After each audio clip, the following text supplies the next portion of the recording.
L'École supérieure d'administration, d'économie, de journalisme et des métiers de l'audiovisuel ESAE offre de nouveaux challenges pour l'année universitaire 2023-2024. Étudiantes et étudiants, parents d'élèves nouveaux bacheliers, ESAE, c'est la garantie d'une formation de qualité à des conditions très avantageuses. À Gbedjromede, à Papa, à Boumekalavi et Parakou, inscrivez-vous en administration générale, administration du travail et de la sécurité sociale, trésor et finances publiques, impôts, diplomatie et relations internationales, journalisme et métiers de l'audiovisuel, gestion des marchés publics, planification et développement local, sciences économiques, sciences juridiques et toutes les filières des sciences de gestion. ESAE vous offre des bourses, demi-bourses et de réductions pour les premières inscriptions dans toutes ces filières. Waouh! En licence 1, 2 et 3 et en master, bénéficiez jusqu'à 50% de réduction sur tous nos sites. N'est-ce pas génial? Infoline. ESAE Gbedjromede, 3e rue à droite en quittant le carrefour Le Jador pour la BIBE Jéricho ou au plus 229 90 93 65 21 98 98 14 00 à Kpakpa au plus 229 52 88 33 33 à Boumekalavi au plus 229 52 88 44 44 Parakou au plus 229 52 46 12 12. ESAE, l'excellence à un an.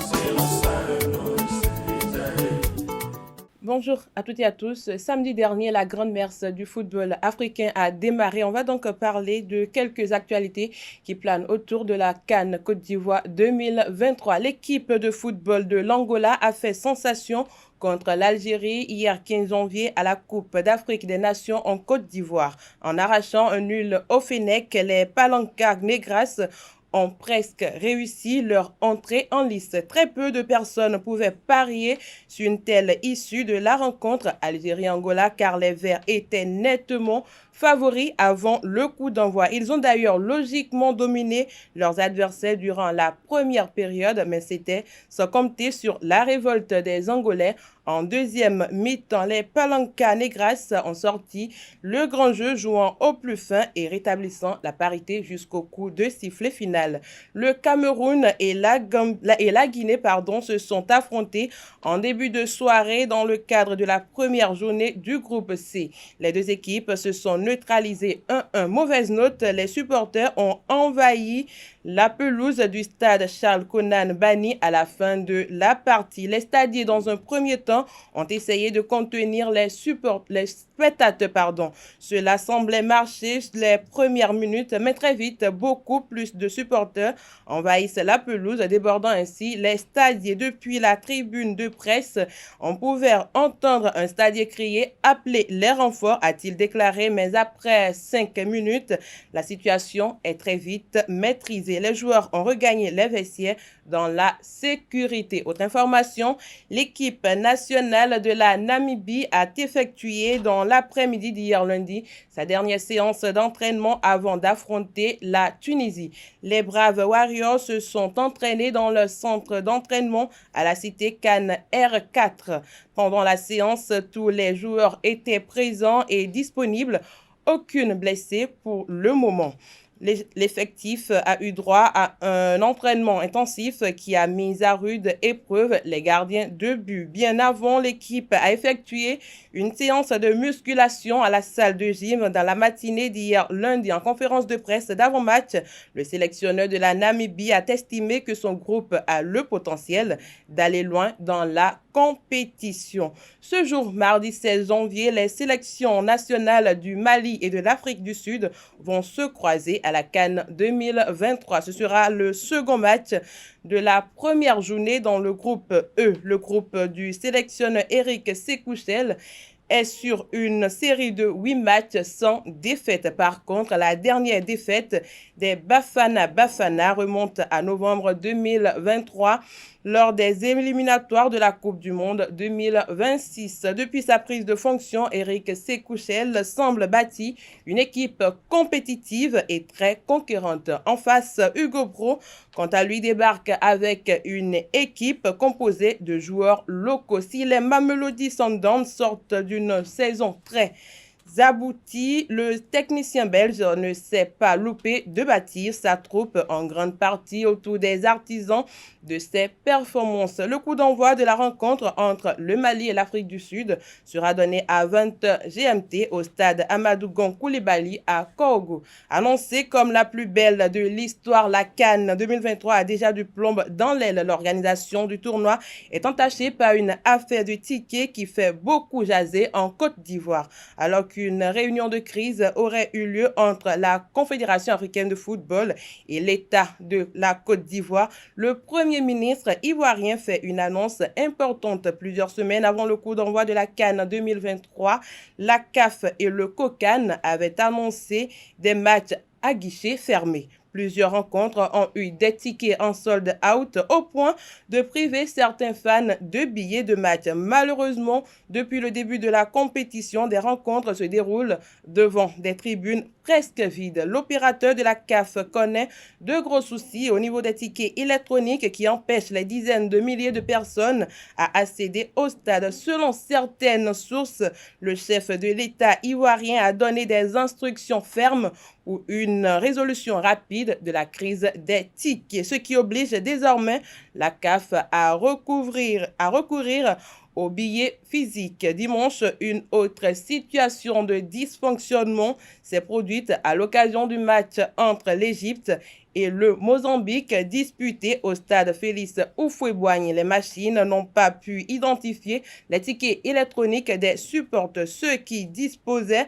des tickets physiques sont les seuls à pouvoir avoir accès au stade. Revenons à l'échelle nationale, l'édition 2023 du championnat national de pétanque s'est déroulée du 12 au 14 janvier 2024 au Centre international de formation en pétanque de Djadjo. Au finish, c'est Prestige Pétanque Club de Cotonou qui a été sacré devant Pétanque Club de la zone des ambassades dans le cadre de leur participation aux éliminatoires zone 3 des Jeux africains qui se déroulent du 18 au 22 janvier 2024 à Accra. Les équipes béninoises en volleyball séjournent à Accra depuis hier lundi pour un stage avec les sélections du Ghana. La délégation béninoise est composée de la paire féminine Cora Djamila et Kouagou Evelyne, la paire masculine Torqueyon Toby et Baparapé Hamid et de l'entraîneur national Tabé Djawal. À l'issue de cette compétition qui regroupe les 8 pays de la zone 3, 2 pays par zone se qualifieront pour représenter la zone 3 aux Jeux qui auront lieu du 8 au 23 mars prochain au Ghana. Football pour finir, clap de fin sur la Ligue Pro de football du Bénin, saison 2023-2024. Espoir Football Club de Savalou s'est offert le dernier ticket qualificatif pour la Super League Pro, la seule place qui reste dans la zone B. Dans un match à tension, les hommes de Gilles Baguidi ont battu ceux du Général Agoussaga de l'AS Tonnerre de Boycon sur le score étriqué d'1-0 dans l'après-midi du dimanche 14 janvier 2024. Revivez les moments forts de la rencontre et le débriefing des deux entraîneurs dans l'élément à suivre. Et on est sur le côté avec Kodiko qui va perdre. Et attention! Attention! C'est renvoi du côté de Tonnerre et la frappe. Et finalement, il va être signalé en position illicite à ici Credo.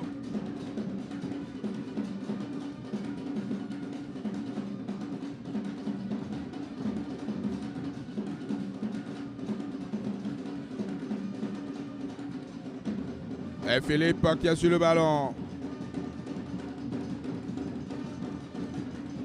Et Philippe qui va servir, il a déjà servi Kodiko, qui va passer Kodiko. Kodiko, il garde toujours le contrôle. Et cette fois-ci, c'est Samiou qui a le ballon.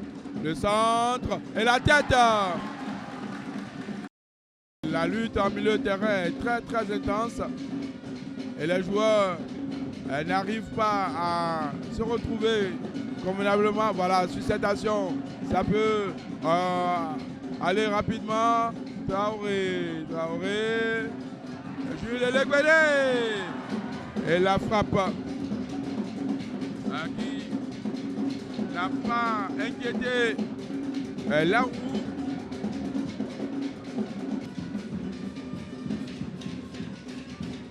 et les joueurs d'espoir peuvent repartir. La récupération, la lutte de Kako avec Aïssi Credo. Jules Elegbede, non, Kodiko qui va jouer derrière pour René. René Kodiko. René à nouveau. Il va centrer sur la tête. Non, la récupération de Arnaud Tchala. Alors récupéré. Et la frappe. Bien capté par Laourou. Alors récupéré. Et la frappe. Bien capté par Laourou.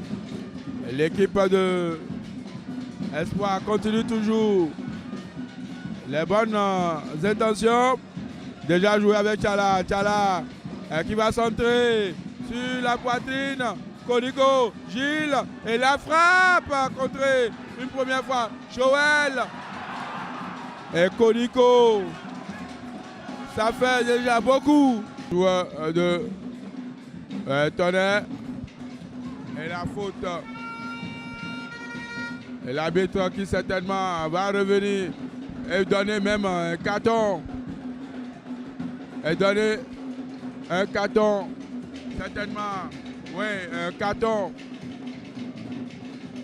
à l'attaquant de... Et voilà, il va prendre le rouge. Il s'agit bien sûr de Adédoyi. Voilà, il va prendre le rouge. Il va prendre le rouge. Il s'agissait d'une situation illicite. La tête de Samson. Et Tinoso qui va récupérer. Non. Akako. Et le ballon qui est plombé devant. Est-ce qu'il va pouvoir scorer? Est-ce qu'il va pouvoir scorer? Et l'ouverture du score. L'ouverture du score. L'ouverture du score. Et Savalou. Je ne vois pas le buteur. Et Savalou, espoir de Savalou, qui est en train de valider son ticket. Apparemment, c'est Olaolé qui vient de marquer. Non, je ne vois pas toujours le dossard. C'est l'un des... Et qu'est-ce qui se passe de l'autre côté? Tout le monde entoure l'arbitre. Et il y a eu tout le monde qui, je vois, des joueurs qui font du bruit sur l'arbitre. Attention, il ne faut pas que ça dégénère. Il ne faut pas que ça dégénère. Il ne faut pas que cette situation dégénère. Il y a eu ce but inscrit. Le buteur, je ne vois toujours pas le dossard du buteur. Mais l'arbitre, oui, c'est bien sûr Olaolé qui est l'auteur de ce but.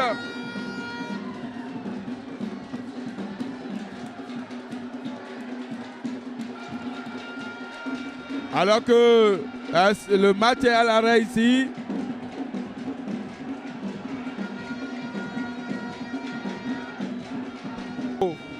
Qui envoie. Et la faute.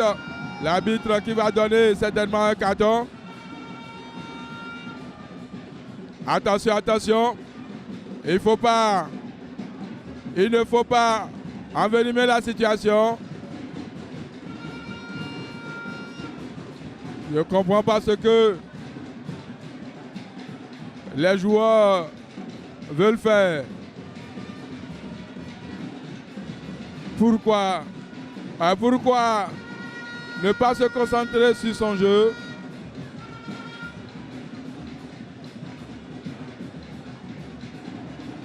Et certainement, L'arbitre va revenir pour sanctionner. L'arbitre va sanctionner les deux joueurs.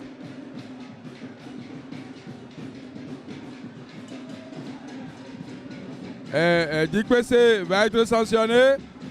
Et voilà. Je crois que c'est Olaolé. S'il n'était pas averti, il doit prendre le rouge. Voilà. Oui, il était averti. Et il va prendre le rouge. C'est ça. Lorsque vous ne pouvez pas maîtriser vos nerfs, c'est la situation, la sanction qui arrive. Voilà. Un buteur, il va devoir quitter ses partenaires et continuer, pas continuer sa joie dehors. Qu'est-ce qu'il a fait? Qu'est-ce qu'il a fait? Et de l'autre côté, ça se chamaille également au niveau des bancs de la zone technique, j'allais dire. Et Salomon Kako aussi.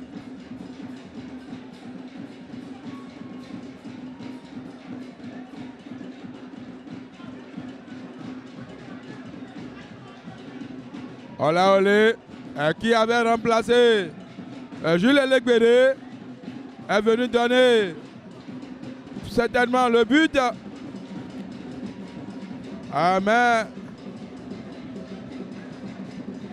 il va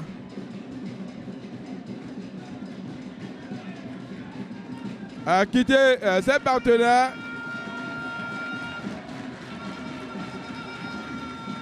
Au moment où on était dans notre temps fort, il y a mon avant-centre qui prend un carton rouge et ça a changé le donne. Je profite pour l'occasion pour féliciter les enfants, ils ont fait ce qu'ils ont pu.